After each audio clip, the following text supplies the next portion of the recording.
दुनिया में एक खजाना हर किसी के पास है। कोई उस खजाने की अहमियत जानता है और कुछ लोग ऐसे हैं जो उसके उचित प्रयोग को नहीं जानते। वो खजाना है समय। समय हर किसी के पास बराबर मात्रा में है। 24 घंटे हर किसी के पास हैं। कोई उन 24 घंटों में अपने जीवन के सारे सपनों को पूरा कर लेता है और कोई उन 24 घंटों को सिर्फ 24 घंटे समझकर बर्बाद कर देता है। कुछ लोग अपने जीवन को इन 24 घंटों में संवार लेते हैं और कुछ लोग अपने जीवन को 24 घंटे तो क्या, यदि उसे ज़्यादा समय भी मिले तो भी अपना समय फालतू कामों में गंवा देते हैं।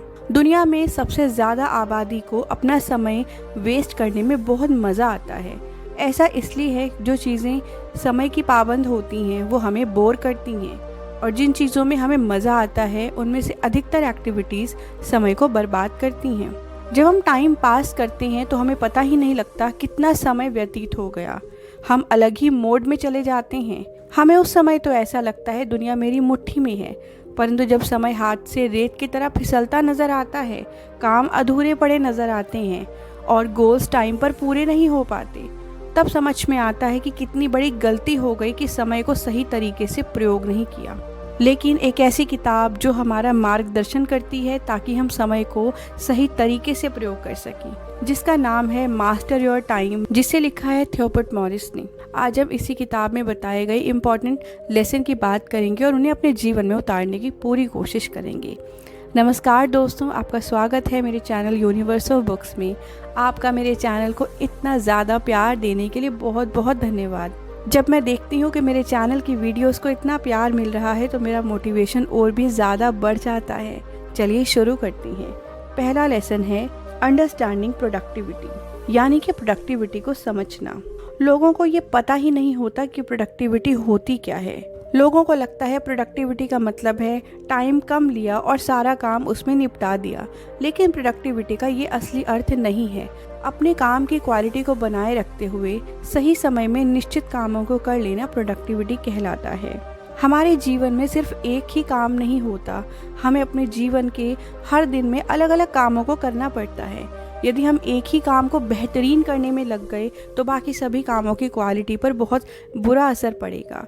इसलिए सभी कामों की क्वालिटी को बनाए रखते हुए और सभी कामों को करते हुए उनको निश्चित समय में पूरा कर पाना और इस बात पर अपनी पूरी पकड़ ला पाना ही प्रोडक्टिविटी कहलाता है।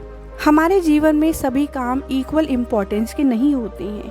कुछ काम बहुत ज़रूरी होते हैं और कुछ काम कम ज़रूरी होते हैं। हमें अपने कामों को कुछ ऐसे रेशो में बांटना होगा जो काम बहुत ज़्यादा ज़रूरी हैं और जिन्हें हमारी एनर्जी की सबसे ज़्यादा ज़रूरत है उन्हें उस समय किया जाए जिस समय हमारी एनर्जी पीक पर हो, और ऐसे काम जिनमें कम दिमागी मेहनत और कम एनर्जी की ज़रूरत है उन्हें उस समय किया जाए जब हमारी एनर्जी कम होती है। जैसे मान लीजिए आपको पढ़ाई करनी है। उदास या बोर हुए मन से पढ़ाई करना बहुत ही मुश्किल हो जाता है।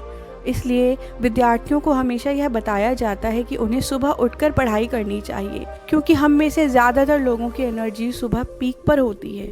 सुबह उठते हैं तो मूड फ्रेश होता है, वातावरण हमारा साथ दे रहा होता है, ऑक्सीजन का लेवल बहुत ज़्यादा मात्रा में होता है। इस समय पढ़ने से हमारा मूड और माइंड दोनों फ्रेश होता है और हमारा दिमाग ज़्यादा नॉलेज को ग्रहण कर पाता है। वहीं ऐसे काम जो हमारी हॉबीज़ या इंटरेस्ट हो सकते हैं, जिनको करते ही हमें अच्छा फील होने लगता है, हमें उन कामों को तब करना चाहिए जब हमारी एनर्जी लो हो।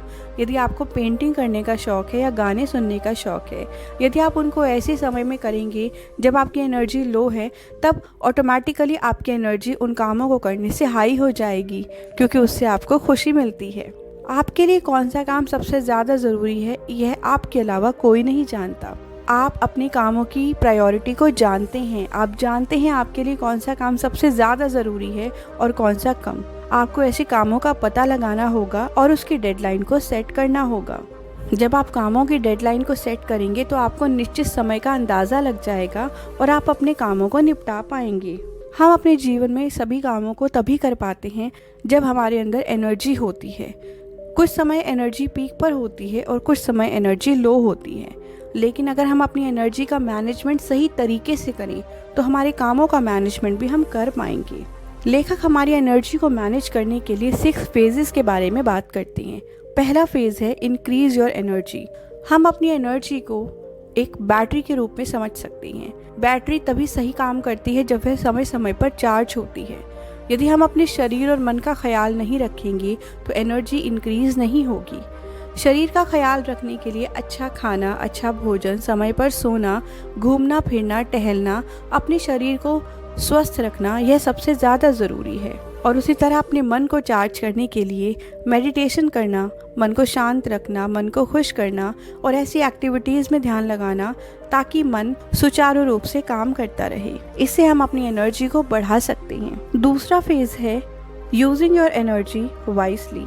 अब एनर्जी मिल गई है तो उसको वाइजली यूज़ भी करना होगा। पता लगाना होगा किन कामों में ज़्यादा एनर्जी की ज़रूरत है और कौन से काम प्रायोरिटी पर हैं, और किन कामों में एनर्जी की कम ज़रूरत है और कौन से कामों को हम बाद में कर सकते हैं, क्योंकि हमें अपनी बैटरी को वेस्ट नहीं होने देना है।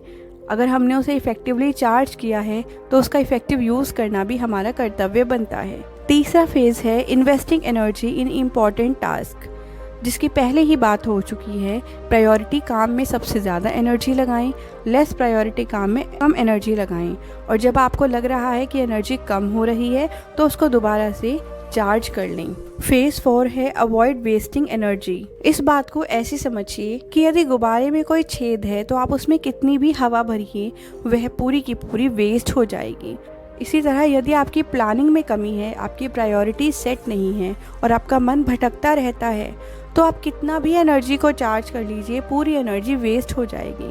आपने भले ही कितना प्लान किया हुआ हो, लेकिन यदि आपका अपने मन पर कंट्रोल नहीं है और आप समय समय पर अपना मन भटका लेते हैं, आप वीडियो गेम खेलने लगते हैं, सोशल मीडिया का यूज़ करने लगते हैं, आप घंटों चैटिंग करते हैं, घंटों गाने सुनते हैं या ऐसे ही लोगों से फालतू में बातें करने लग जाते हैं, गैर ज़रूरी डिस्कशंस में पड़ जाते हैं, तो इससे क्या होगा, आपकी एनर्जी गैर ज़रूरी कामों में व्यर्थ हो जाएगी और अच्छे कामों को करने के लिए एनर्जी बचेगी ही नहीं। इसलिए हमें उन सभी गैर ज़रूरी चीज़ों को पहचानना है जो हमारी एनर्जी को ख़त्म कर देती है। फेज़ 5 है यूजिंग टाइम एफिशिएंटली। समय 24 घंटे तो सभी के पास है, लेकिन उस समय को किस तरह से व्यतीत करना है, उस समय को किस तरीके से प्लान करना है, कौन सी एक्टिविटी किस समय करनी है और कौन सी एक्टिविटी किस दिन के लिए टाली जा सकती है, यह सभी हमें प्लान करना होगा और इसी के थ्रू हम अपने समय को बर्बाद होने से रोक पाएंगे। फेज़ 6 है बीइंग प्रोडक्टिव, जिसकी हमने अभी भी बात की। हमें दिन में सभी काम करने हैं और उन कामों की क्वालिटी को भी बेहतर रखना है। यदि हम ऊपर बताए गए 5 फेज़ को फॉलो करेंगे तो हमारा फेज़ 6 अपने आप कंप्लीट हो जाएगा। हम अपने काम की क्वालिटी को भी मेंटेन कर पाएंगे और सभी कामों को भी कर पाएंगे। कई बार ऐसा होता है कि हम अपने कामों को टाल देते हैं, जिसे प्रोक्रेस्टिनेशन कहते हैं। हमें पता ही नहीं चलता और हम अपने कामों को सुबह से शाम, शाम से रात, रात से अगले दिन से अगले हफ्ते और अगले हफ्ते से अगले महीने पर टाल देते हैं। इसका एक सबसे बड़ा रीज़न है लेज़ीनेस। आलसी होना हमारी जीवन की सबसे बड़ी समस्या है। हम इस बात को समझ ही नहीं पाते और छोटी छोटी बातों में आलस दिखाने लगते हैं। यह आलस का कीड़ा हम सभी में कुछ न कुछ मात्रा में होता है। कुछ लोग इस आलस के कीड़े को ख़त्म कर देते हैं और आगे बढ़ते हैं, और कुछ लोग इस कीड़े को भोजन देते रहते हैं और यह कीड़ा बड़ा होता रहता है। यह तो हम सभी जानते हैं जिन कामों में मेहनत की ज़रूरत होती है और जिन कामों को करने में हमें बोरियत होती है, हम उन कामों को करने से बचते हैं। जैसे कि कुछ लोग हर साल यह रेजोल्यूशन लेते हैं कि वे हर दिन कुछ न कुछ पढ़ेंगे, परंतु जैसे ही किताब उठाते हैं उन्हें नींद आने लगती है। यह आलस का ही नतीजा है। किताबें पढ़ने से हमारी बौद्धिक क्षमता का विकास होता है, लेकिन बौद्धिक क्षमता का विकास तो तब होगा ना जब किताबें पढ़ी जाएंगी। आलस उस बौद्धिक क्षमता का विकास होने ही नहीं दे रहा। साल के अंत में होने वाले एग्जाम की तैयारी आज से ही शुरू करनी चाहिए, परंतु क्योंकि हमें पढ़ने में बहुत बोरियत होती है, इसलिए हम एग्ज़ाम से 2 दिन पहले पढ़ने की पूरी कोशिश करते हैं और अंत में उसका अच्छा परिणाम नहीं निकलता। कभी कभी हमें अपनी बुरी आदतों के लिए खुद से लड़ना पड़ता है। जब हमें ये पता चल जाए कि हम अपने इस आलस के कीड़े को भोजन देकर इसको बड़ा करते जा रहे हैं, तो उस समय उसे भोजन देना बंद करना होगा। हमें अपने इस आलस के कीड़े को मारना होगा, खुद से खुद के लिए ही लड़ना होगा। जब मन ना भी कर रहा हो तो खुद को तैयार करना होगा कि इस काम को आज से करना ही है। एक्सरसाइज करने की प्लानिंग की है तो जिम जाना ही है। किताब पढ़ने की प्लानिंग की है तो चाहे 1 पेज ही सही किताब पढ़ना ही है। यदि वॉक करने की प्लानिंग की है तो चाहे 10 कदम ही सही बाहर जाकर चलकर आना ही है। कुछ दिन ऐसे होंगे कि आपको यह लड़ाई बार बार लड़नी पड़ेगी, लेकिन एक दिन आप इस आलस के दुश्मन को अपने लिए हमेशा खत्म कर देंगे। कई बार कामों को टालने का एक और रीज़न भी होता है, जो है असफलता का डर। हम कई बार अब कामों को इसलिए टालते हैं क्योंकि हमें लगता है यदि हमें इसमें सफलता नहीं मिली तो हमारी वैल्यू अपनी ही नज़रों में कम हो जाएगी। हमें हमेशा लगता है यदि मैं हार गया तो क्या होगा, यदि मेरे ग्रेड्स अच्छे नहीं आए तो क्या होगा।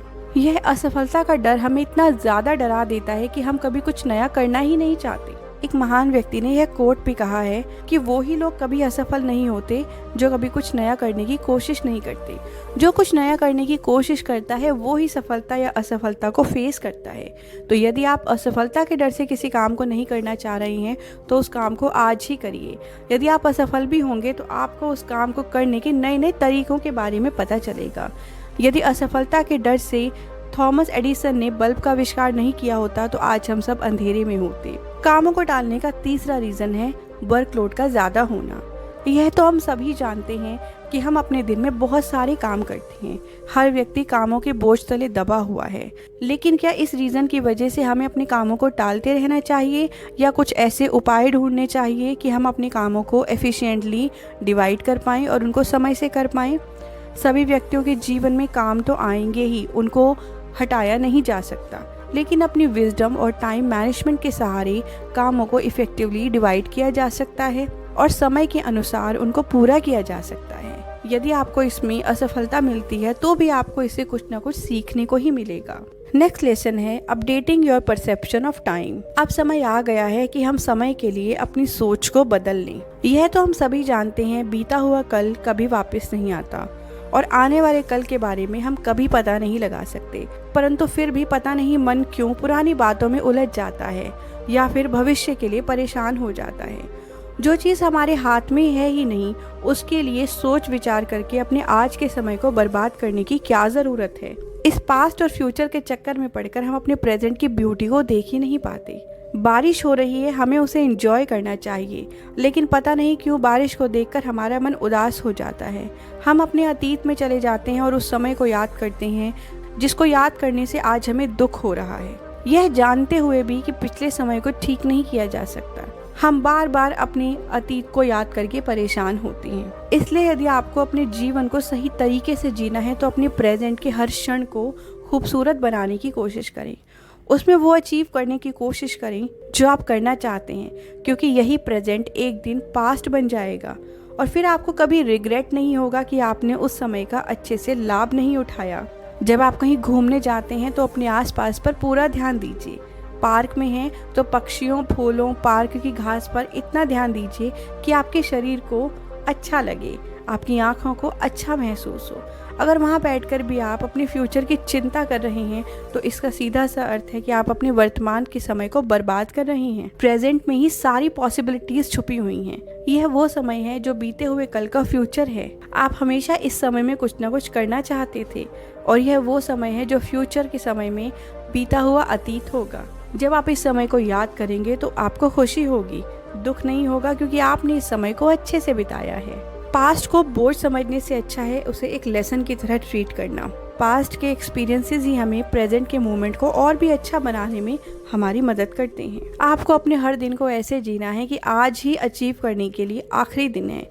जब आप हर दिन का ऐसे उपयोग करेंगे तो आप अपने समय का एक भी कतरा बर्बाद नहीं करेंगे। और यदि आप अपने प्रेजेंट को बेहतर बना लेंगे तो इसकी पूरी गारंटी है कि आपका फ्यूचर अच्छे लम्हों से ही भरा हुआ होगा। क्योंकि हम अपने फ्यूचर के बारे में तो नहीं जानते, लेकिन अपने फ्यूचर को पॉजिटिविटी के साथ देख सकते हैं। फ्यूचर को बनाने का काम तो आज में ही है। हम जैसा काम आज करेंगे वैसा ही हमारा फ्यूचर ढल जाएगा। कुछ लोगों का कहना होता है कि ये तो बहुत ही फिलोसॉफिकल बातें हैं, जितना कहना आसान है करना उतना ही मुश्किल होता है। इतने डिस्ट्रैक्शंस हैं, इतनी रिस्पॉन्सिबिलिटीज़ हैं, हम प्रेजेंट में रह ही नहीं सकते। यह बात बिल्कुल सत्य है कि आज के समय में जहाँ इतने डिस्ट्रैक्शंस हैं और इतनी रिस्पॉन्सिबिलिटीज़ हैं, वहाँ प्रेजेंट में रहना मुश्किल है, परंतु उसकी प्रैक्टिस की जा सकती है। उसके लिए कोशिश की जा सकती है। जब भी आपका मन आपको पिछली यादों में ले जाए तो आप अपने मन को वापस ले आइए। उसके लिए आप किसी ट्रिगर का यूज़ कर सकते हैं, जैसे चुटकी बजाना, जैसे कुछ लिखने लग जाना या कुछ नया पढ़ना।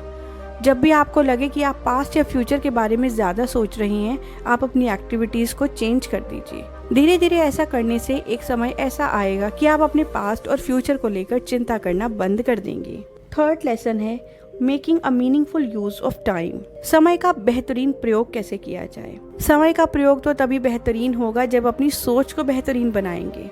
कुछ लोग सोचते हैं मेरे पास टाइम ही नहीं है, पता नहीं दूसरे लोग कैसे अपने सभी कामों को एक दिन में कर लेते हैं, मेरे से एक काम भी नहीं हो पाता है। यहाँ ज़रूरत है अपनी सोच को बदलने की। जहाँ कुछ लोग अपने आज को बेहतर बनाने के लिए टाइम मैनेजमेंट करते हैं, प्लानिंग करते हैं, प्लानर का यूज़ करते हैं, टू डू लिस्ट बनाते हैं, डिसिप्लिन के साथ अपने कामों को करते हैं, और वहीं आप बस इसी बात में लगे रहते हैं कि मेरा तो टाइम खराब हो जाता है, मैं अपने कामों को पूरा ही नहीं कर पाता। दूसरों से ईर्ष्या करने के बजाय हमें उनसे सीखना चाहिए कि वो अपने कामों को कैसे इफेक्टिवली करते हैं। हम भी उन्हीं प्लानर, उन्हीं टू डू लिस्ट का यूज़ कर सकते हैं, अपने कामों को प्रायोरिटाइज कर सकते हैं। यदि लेट सोते हैं और लेट उठते हैं तो जल्दी सोकर जल्दी उठा जा सकता है और समय पर सोया जा सकता है, और फिर आपकी दिनचर्या उसी तरह ढलने लगती है। जो व्यक्ति अपने बारे में सबसे ज़्यादा जानता है वही व्यक्ति अपने समय को सही तरीके से यूटिलाइज कर सकता है। जब हमें ये पता ही नहीं होता कि हम अपने समय को कहाँ बर्बाद कर रहे हैं तो हम उसे कैसे यूटिलाइज करेंगे। हमारा ध्यान तो दूसरों पर ज़्यादा होता है, इसलिए सबसे पहले अपने पर ध्यान दीजिए। उन कामों की लिस्ट बनाइए जहां आप अपना समय लगाते हैं। अब वहां आपको पता लगेगा आप कितना समय किस काम को देते हैं। क्या उनमें से कुछ ऐसे काम हैं जिनमें आप समय बर्बाद करते हैं, जैसे कि लोगों से चैटिंग करना, फ़ोन पर घंटों बातें करना, घंटों टीवी देखते रहना। जैसे ही आपको यह पता चलेगा कि आप इन व्यर्थ कामों में अपना समय बर्बाद कर रही हैं, वैसे ही आप आगे की प्लानिंग करेंगे कि इन सभी कामों को बंद किया जाए और इन सभी कामों से जो बचा हुआ समय है कुछ और बेहतरीन काम करने में लगाया जाए। उसके बाद हमें यह भी ध्यान देना पड़ेगा कि हम कौन से कामों को पहले करें। ऐसे काम जो हमारे जीवन को बेहतरीन बनाने में, हमारे गोल्स को पूरा करने में मदद करते हैं, उनको पहले किया जाना चाहिए। और ऐसे काम जो रोज़मर्रा के हैं लेकिन उनसे ज़्यादा इम्पैक्ट नहीं पड़ता, उनको बाद में किया जा सकता है। जैसे मान लीजिए आपका गोल अपनी हेल्थ में सुधार करने का है, लेकिन आप सुबह उठकर अपनी हेल्थ में ध्यान देने वाला काम नहीं करते और सुबह सुबह लैपटॉप लेकर अपनी कंपनी का काम करने लगते हैं, जबकि आपका सबसे इम्पोर्टेंट गोल अपनी हेल्थ पर ध्यान देना है। तो आपको अपने काम को बदलना होगा। आपको सुबह उठकर सबसे पहले अपनी हेल्थ पर ध्यान देने वाला कोई काम करना होगा, चाहे मेडिटेशन हो, वॉकिंग हो, योगा हो या प्राणायाम हो। और उसके बाद आप अपने उन कामों को करेंगे जो आपके रोज़मर्रा के काम हैं। फोर्थ लेसन है टाइम को इफ़ेक्टिवली यूज़ करना। ये तो हम सभी जानते हैं टाइम बहुत वैल्यूएबल है, परंतु कौन उसको कितना सोच समझकर खर्च करता है ये व्यक्ति के टारगेट्स और उसके टाइम मैनेजमेंट पर डिपेंड करता है। आप अपने समय का जैसा यूज़ करते हैं उसका इम्प्रेशन आपकी लाइफ की एक्टिविटीज़ में दिखता है। जो लोग सफल होते हैं और खुश होते हैं उसका कहीं ना कहीं मेन रीज़न टाइम मैनेजमेंट होता है। लोग टाइम मैनेजमेंट करते हैं और यदि आपको लगता है कि टाइम मैनेज करने में आपको परेशानी हो रही है तो उसको सीखा भी जा सकता है। इसके लिए मैंने एक वीडियो बनाई है time management by Sudhir Dixit. इसमें टाइम को मैनेज करने के 30 पावरफुल पॉइंट्स के बारे में बताया गया है। यदि आप इफेक्टिव टाइम मैनेजमेंट को सीखना चाहते हैं तो उस वीडियो को देख सकते हैं। इसके साथ साथ हमें अपने टारगेट सेट करने चाहिए, लाइफ लॉन्ग टारगेट्स भी, शॉर्ट टर्म टारगेट्स भी और डे वाइज टारगेट्स भी। जब आपकी डायरेक्शन क्लियर होती है तो आपके एक्शंस भी क्लियर होने लगते हैं। जब हमें यह पता चल जाए कि हमें क्या अचीव करना है तो हम उसी डायरेक्शन में काम करते हैं। जब आपको यह पता होता है कि पूरे दिन में कौन कौन से काम निपटाने हैं और साथ ही साथ आप वह प्रायोरिटाइज भी कर लेते हैं तो आपके टाइम मैनेजमेंट को इफेक्टिव होने से कोई नहीं रोक सकता। हमें अपने टाइम मैनेजमेंट के लिए प्लान बनाते हुए ये ज़रूर ध्यान रखना है कि वो रियलिस्टिक हो। एक दिन में पूरे महीने के काम नहीं डालने हैं और एक महीने में इतना स्पेस भी नहीं देना है कि आपके पास समय खाली हो और आप उसे व्यर्थ कर रहे हो, बल्कि इस तरह टाइम मैनेजमेंट करना है कि आप हर दिन अपने ज़रूरी काम भी निपटा पाएं और अपनी मनपसंद गतिविधियों को करने के लिए समय भी निकाल पाएं, अपने परिवार के साथ समय बिता पाएं और अपने वर्क प्लेस से रिलेटेड काम भी पूरे कर पाएं। इसके साथ साथ हमारा ध्यान हमारे डिस्ट्रैक्शंस की तरफ ना जाए। नेक्स्ट और लास्ट लेसन है अपने फोकस का कैसे ध्यान रखा जाए। ये तो हम सभी जानते हैं, हमारे फोकस की एक बहुत बड़ी कीमत है। दुनिया का हर बिजनेस हमारे फोकस की वजह से ही चलता है। हम जिन चीज़ों पर ध्यान आकर्षित करते हैं वही चीज़ें हमारी ज़िंदगी में आती हैं। इसके लिए हमें अपने फोकस का ध्यान रखना चाहिए। हमें अपने काम करने के लिए एक स्पेसिफिक वर्क प्लेस पर काम करना चाहिए। घूमते फिरते चलते हुए कामों को निपटाने से हमारा माइंड डिस्ट्रैक्ट होने लगता है। सोशल मीडिया पर समय बिताने से पहले अपने ज़रूरी कामों को निपटा लेना चाहिए। आज के समय में सोशल मीडिया का यूज़ करना भी ज़रूरी है, परंतु उसका इतना यूज़ नहीं करना चाहिए कि सोशल मीडिया आपका यूज़ करने लगे। जितना ज़रूरी हो उतना ही समय बिताएं। यदि आप अपने समय की वैल्यू करते हैं तो उसको व्यर्थ ना गंवाएं। आप ना कहना सीखें। जो एक्टिविटीज़ आपको पसंद नहीं है या आपको लगता है जिन एक्टिविटीज़ को करने से आपका समय बर्बाद होता है, उनके लिए ना कहें। चाहे वो किसी प्रकार की गैदरिंग में इकट्ठा होना हो या व्यर्थ के डिस्कशंस में शामिल होना, इसके लिए ना कहना सीखें। इसके साथ साथ अपने दिमाग को शांत बनाए रखें। मेडिटेशन और रिलैक्सिंग एक्टिविटीज़ करें। जब मन शांत होता है हम तभी सही डिसीजन ले पाते हैं और फोकस भी कर पाते हैं। जब हमारा मन परेशान होता है और उदास होता है तब हम ना चाहते हुए भी ऐसी एक्टिविटीज़ करने लगते हैं जो हमारा ध्यान भटका देती हैं। कभी कभी ऐसा होता है कि हम सभी कामों को खुद करना चाहते हैं, लेकिन यदि हम अपने फोकस को बरकरार रखना चाहते हैं तो हमें कुछ कामों को दूसरों को सौंपना होगा। इसे डेलीगेशन कहते हैं। हमें अपने कामों में ऐसे काम ढूंढने होंगे जिनमें दूसरों की मदद ली जा सकती है। अपने घर परिवार और आसपास के लोगों की मदद लेने में कोई नुकसान नहीं है, क्योंकि बदले में आप भी उनकी कहीं ना कहीं कोई ना कोई मदद ज़रूर करेंगे। तो कुछ ऐसे गैर ज़रूरी काम जो आप किसी दूसरे व्यक्ति से करवा सकते हैं उन्हें करवाया जा सकता है। इसको रिस्पॉन्सिबिलिटी शेयर करना कहते हैं। इसके साथ साथ जब हमारे पास कोई बहुत बड़ा टारगेट होता है तो हम उसको एक ही समय में अचीव करना चाहते हैं, और हम भी यह जानते हैं हम जितना लंबा समय किसी चीज़ पर बिताते हैं हम उतना बोर होने लगते हैं। इसलिए हमें यदि फोकस को बनाए रखना है तो कामों को छोटे छोटे टुकड़ों में बांटना होगा। जैसे मान लीजिए आप एक किताब पढ़ना चाहते हैं, आप आज ही उस किताब को पढ़ेंगे तो आप बोर हो जाएंगे, आपका फोकस नहीं रहेगा। परंतु यदि आप हर रोज़ आधा घंटे उस किताब को पढ़ती हैं तो आपका फोकस भी बना रहेगा और आप अपनी किताब पढ़ने का टारगेट भी पूरा कर पाएंगे। इस प्रकार इतनी इफ़ेक्टिव टाइम मैनेजमेंट की तकनीक को अपनाकर आप अपनी टाइम को मास्टर कर सकते हैं। आप सभी का इस ऑडियो बुक को सुनने के लिए बहुत बहुत धन्यवाद। आपको यह ऑडियो बुक कैसी लगी आप कमेंट्स में ज़रूर बताएं, और आप कौन सी ऑडियो बुक और सुनना चाहते हैं वो भी आप कमेंट्स में शेयर कर सकते हैं। आप सभी का चैनल को इतना प्यार देने के लिए बहुत बहुत धन्यवाद।